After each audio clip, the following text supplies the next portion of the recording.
Hi, I'm Mirek, or most people know me as Lucan Art, as an artist. Originally Czechoslovakian, but I've been living down here for about 20 years, over 20 years now. And by down here, I mean mainly Bournemouth, all between Bournemouth, Christchurch, this area. Um, and why? It's the sea. So this is why I'm here this whole time. And I've been creative here this whole time as well. And basically full-time artist last, probably 12 years now.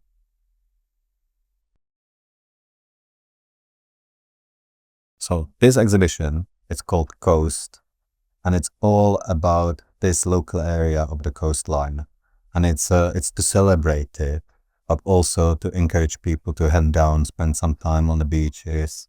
To me personally, it was a massive thing, especially in lockdown. That's kind of what saved me, really, especially in my head. But it was mainly through fossil hunting as well.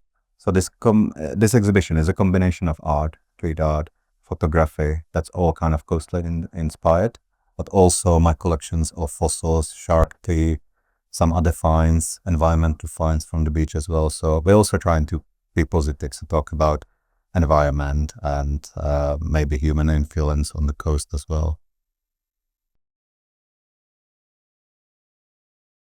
My favorite piece, this is almost a trick question for me. So it's between the two. Obviously, the shark teeth fossils, just to make some sort of arrangement with them. And that was real fun, and it features a real shark, old shark stuffed in Victorian times. I think it was a school teaching tool. But interestingly, it's actually a piece right here behind me.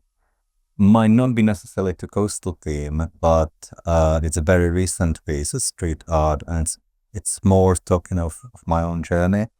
It's called I've forgotten what it's called. Number. Metamorphosis. It's a new piece. I only just named it, though. But it's a bit hint on my own journey as an artist, and it's a journey from black and white to color as well.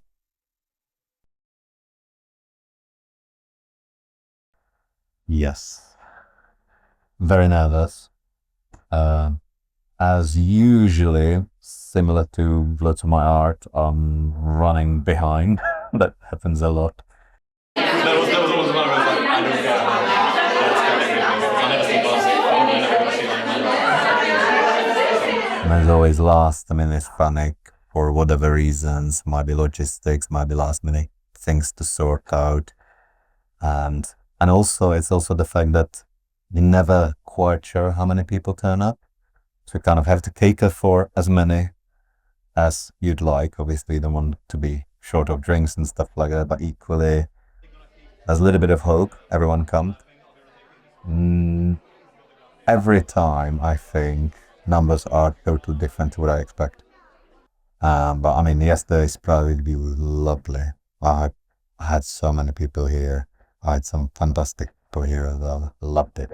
So it was lots of stress. Last minute setup. I think I finished stuffing up the exhibition 30 minutes before the opening. Always last minute. Always happens. But it was worth it. And last night was beautiful. Hmm. Interesting one. But so I used to be pencil artist for many years. I used to work for car collectors, architectural projects, very hyper realistic work. Totally different to what you see here behind me now. But about 10 years ago, someone who knew me as an artist, I used to go to poetry nights, freeway poets in the Winchester Park pub back in the day. And someone pushed me up to do live art for them, which was totally new to me. But suddenly I was faced with this massive board, and I didn't have a few weeks to work on something. I had maybe 2 hours, and I had a marker pen, and I was like, well, let's keep it about the substance of it.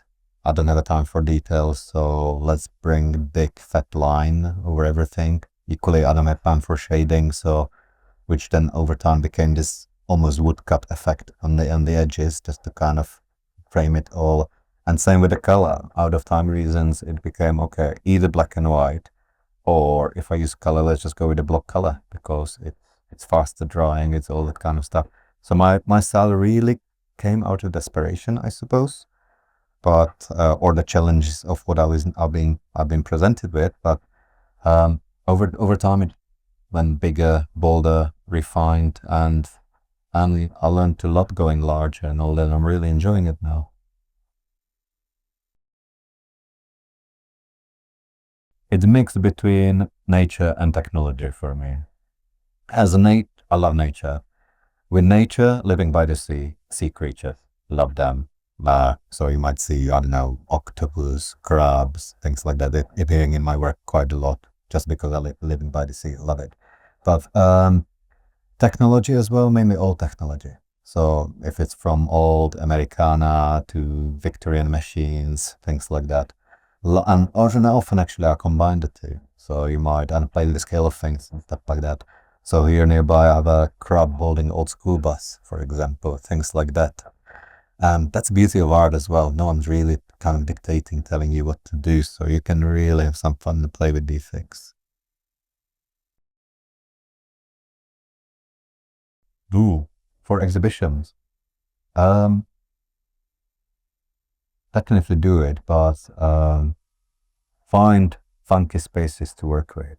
I mean, here I'm very, very privileged to be in Highcliffe Castle, but equally because of the history of Castle and the fire in the past and stuff like that, is to look at the kind of where we are, basically exposed bricks.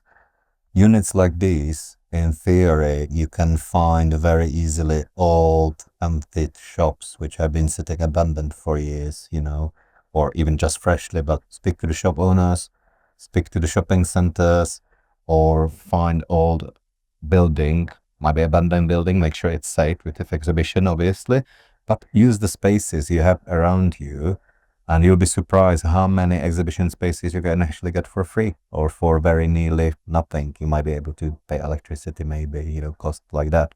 But you can do great, crazy exhibitions with very, very small, limited budgets or even for free. And so don't be afraid to ask and go for it.